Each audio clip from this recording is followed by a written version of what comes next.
আমাদের এইচএসসি ফলাফল কীভাবে দিবে, তখন উনি আমাদেরকে অবগত করলো যে সকল বোর্ডে কিংবা যে সকল জেলা উপজেলা পর্যায়ে যে কয়টা এক্সাম হয় নাই সেগুলো শুধুমাত্র সাবজেক্ট ম্যাপিং হবে, কিন্তু সাবজেক্ট ম্যাপিংটা কীভাবে হবে সেটা তারা আমাদেরকে অবগত করেনি।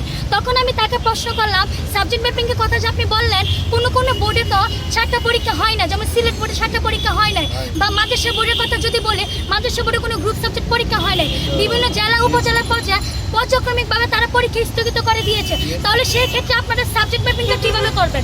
তখন উনি আমাকে বলেছে যে আপনারা সচিবালয় যান। যখন আমরা সচিবালয়ে গিয়ে স্মারকলিপি জমা দেয়, তখন আমি তাকে আমাদের প্রধান শিক্ষা উপদেষ্টা যে পার্সোনাল যে সহকারী যে চিঠিপত্র আদান প্রদান করে তহিদুল ইসলাম, উনি হচ্ছে এটা আমার স্মারকলিপিটা জমা নেয়, নিয়ে উনি আমাকে একটা রিসিভ কপি দেয়, যেটা আপনারা যে দেখতে চান আমি দেখাতে বাধ্য হব।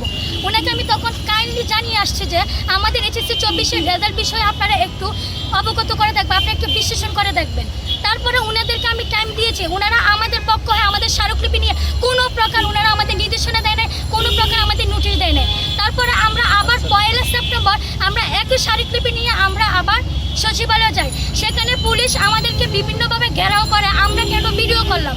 তখন তাদেরকে আমরা অবগত করি যে আমরা এইচএসসি সম্পূর্ণ ব্যাচে 14 লাখ স্টুডেন্টের মধ্যে 14 লাখ স্টুডেন্টের বৈষম্যহীন ফলাফলের জন্য আমরা যারা রয়েছি তাদের প্রতিনিধিত্ব হয়ে আমরা এখানে এসেছি। কারণ হচ্ছে আমরা সবাইকে নিয়ে আসলে এখানে একটা অরাজকতা সৃষ্টি হয়ে যেত, সেই জন্য আমরা শান্তিপূর্ণভাবে আপনাদেরকে বিষয়টা অবগত করার জন্য এখানে আসছি। তখন তারা বললো যে আপনার ভিডিও কেন করেন, এই বিষয়গুলো নিয়ে তারা আমাদেরকে আমাদেরকে ঘেরাও করছিল। এই বিষয়ের ভিডিও অলরেডি যমুনা টিভিতে প্রচার হয়েছে গত 1 সেপ্টেম্বর। তারপরে যখন আমরা শিক্ষা মন্ত্রণালয়ে যাই, তখন শিক্ষা উপদেষ্টা সহকারী কর্মকর্তা হাসান ফায়াজ স্যারকে যখন আমি বিষয়টা সম্পর্কে অবগত করি, উনি আমাকে জিজ্ঞেস করছিল যে এটা কী বিষয় স্মারকলিপি। যখন বিষয়টা সম্পর্কে আমি তাকে সংক্ষিপ্ত বিবরণ দেই, তখন উনি আমাদেরকে ডিরেক্ট বলে দিচ্ছে যে এইচএসসি 24 ব্যাচ হচ্ছে একটা বেয়াদব ব্যাচ। উনি একটা অধিদপ্তরে জব করে, উনি কিভাবে একটা ব্যাচকে বলতে পারে একটা ব্যাচ নাকি বেয়াদব ব্যাচ? সচিবালয় ঘেরাও করেছে 200-300 স্টুডেন্ট, সেই জন্য কি পুরো 14 লক্ষ স্টুডেন্টের একটা ব্যাচকে উনি বেয়াদব বলতে পারবে? বা ওইখানকার কোনো অফিসারের কি এটা কোনো রেসপন্সিবিলিটির মধ্যে পড়ে যে একটা ব্যাচকে তারা বলবে এই ব্যাচ থেকে কয়টা ডাক্তার, কয়টা ইঞ্জিনিয়ার, কয়টা বিসিএস ক্যাডার হয়? উনারা কি অবগত নয়? গত 15 জুলাইয়ে কোটা বিরোধী বৈষম্য বিরোধী ছাত্র আন্দোলনে এইচএসসি 24-এর প্রতিটি শিরায় শিরায় তাদের অবদান রয়েছে।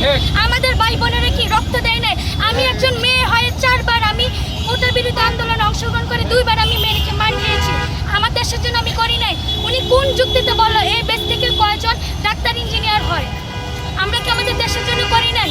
তারপরে ওনারা আমাদের স্মারকলিপির বিষয়টাকে কোনো প্রকার গ্রাহ্য না করার পরেও আমি শান্তিপূর্ণভাবে আবার প্রেসে ডাক দেয়, যেখানে একটু যমুনা টিভি আমাদের বিষয়টা নিয়ে প্রেস বিবৃতি করার পরেও ওনারা আমাদের বিষয়টা নিয়ে কোনো প্রকার প্রচারণা চালায় নেই। তারপরে হচ্ছে আমরা আন্দোলনের ডাক দেই কেন? সর্বপ্রথম তো আমরা 2 বার সচিবালয়ে শান্তিপূর্ণভাবে জমা দিয়েছি, তারপরে প্রেস মিটিংয়ে ডাক দিয়েছি যে যাতে আমাদের বিষয়টা সম্পর্কে শিক্ষা উপদেষ্টা সবাই যাতে বিষয়টা সম্পর্কে অবগত হয়। আমি কি করি নাই?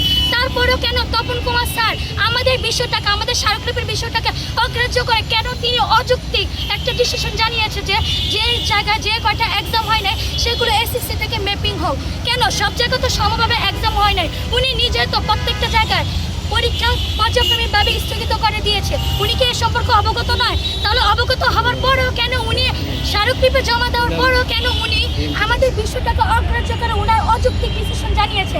এটা তার কাছে আমার প্রশ্ন রইল। আমাদের এডমিশনটা আমাদের এইচএসসির রেজাল্টের উপর প্রভাব ফেলে। আমরা যখন ভর্তি পরীক্ষার ফর্ম তুলতে যাব তখন আমাদের এইচএসসির রেজাল্টের উপর ভিত্তি করে কিন্তু আমাদের ফর্ম তুলতে হয়। তাহলে এক এক জায়গায় যে একইভাবে রেজাল্ট দিবে, কোনো জায়গায় এইচএসসি রেজাল্ট 6টা ম্যাপিং হবে, কোনো জায়গায় 9টা ম্যাপিং হবে, কোনো জায়গায় কোনোটাই হবে না, কোনো জায়গায় এইচএসসি সবগুলো ম্যাপিং হবে, এসএসসি কোনো ম্যাপিংয়ে হবে না, এসএসসি সব ম্যাপিং হবে, ইন্টারে কোনো রেজাল্টের ম্যাপিং হবে না। যদি আমরা মাদ্রাসা বোর্ডের কথা বলি, সেই জায়গাতে ফিজিক্সের কোনো পরীক্ষা হয়নি, তারা যখন বুয়েটে এক্সাম দিবে, মেডিকেল এক্সাম দিবে, তারা কি বুয়েটে মেডিকেলে ভার্সিটিতে এক্সাম দেয় না? তারাও তো দেবে। তাহলে তাদের সেক্ষেত্রে 50 মার্কে 2022 সালে 3 বছর সময় পেয়ে 50 মার্কের এক্সাম দিয়ে তারা এসএসসি রেজাল্ট দিয়ে এসএসসি ফলাফল দিয়ে তারা ভর্তি পরীক্ষা ফর্ম তুলবে।